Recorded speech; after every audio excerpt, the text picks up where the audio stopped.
hindi ko alam kung anong buwan nung dumating ang bagyong Uwan. Base po sa latest weather satellite image, kaninang alas 5 ng umaga ay naging ganap na super typhoon na itong si Bagyong Uwan. Halos sakop na niya ang buong bansa. And it hit Sierra Madre directly. Napakalakas na typhoon. At Madre, ngunit walang nagsasabi kung anong nangyayari sa mga tao, sa mga kapatid natin dito sa mga coastal municipalities ng Isabela. Kaya po sabi ko parang, kumusta po ba? Doon po na-awaken, na gising yung love, concern, and charity for Palanan. Na kahit po mahirap po pumunta dito dahil either through plane ka lang or mag-boat from Aurora.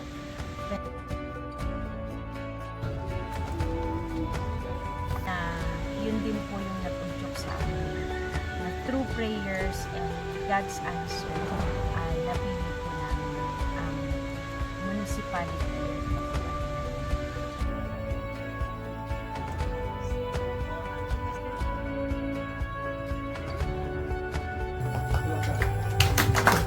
Pero ang bait po ng Panginoon dahil nagkaroon po kami ng pagkakataon na ma-reach po ang ating pong mga kapatiran dito sa Palanan. Ako po si Krishna Almonte, resident ng Barangay Villarobles, Palanan, Isabela. Kasi po ako sa mga nabunutan ng meeting sa Dental Mission po ng Seventh-day Adventist at nagpapasalamat po ako sa mga dentista at sa kanilang mga kasamahan sa kanilang po ibinahagi na maayos na servisyo para po sa bawat mamamayan ng Palanan.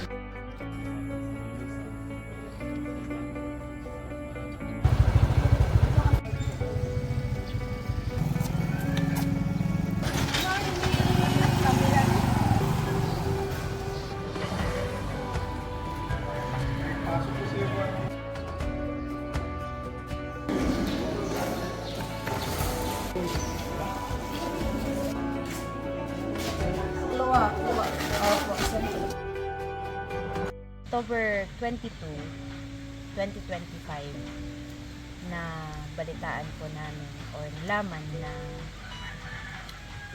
patay na po yung anak ko sa sinapupunan ko.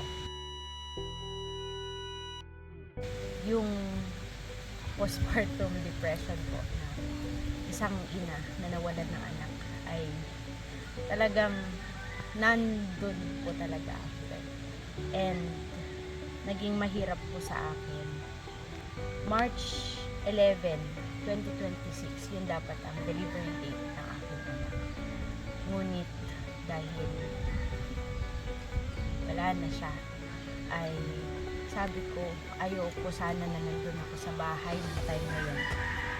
Ayokong maramdaman ulit na wala na ngayong anak namin. Kaya gusto kong lumabas. Naghanap po ako ng mga kapupuntahan, dasal.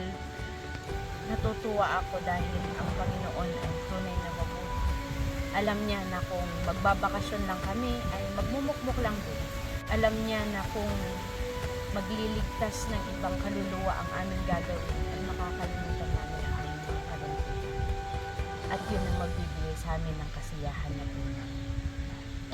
Hi po, ako po si Nain Magas, taga-Dibisag, Palanan, Isabela. At isa po ako sa mga mapalad na natanggalan po ng ngipin. At gusto ko lang pong pasalamat sa mga dentista po na nag-servisyo dito sa Palanan. Lalo na po kay God. Thank you sa kanya dahil sa kanya po galing itong biyahe po. Salamat po. Dumating ang March 11 na hindi na po sakit yung aking nararamdaman, kundi excitement po na makakapunta po kami sa Palanan at ma-reach out po namin ang mga tao dito. In moments like this, I sing out a song. I sing out a love song to Jesus. In moments like this, I lift up my hands. I lift up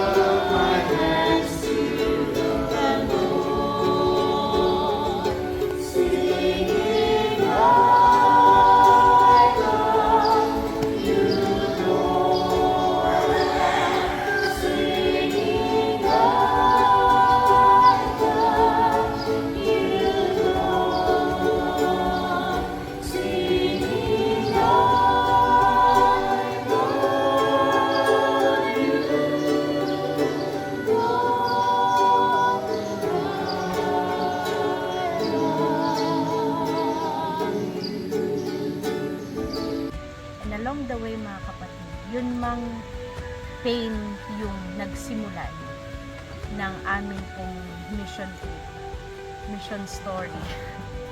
Ngunit tuwang-tuwa ako sa Panginoon kasi yung pain pinalitan po ng joy, ng love, ng concern, ng charity ng Panginoon.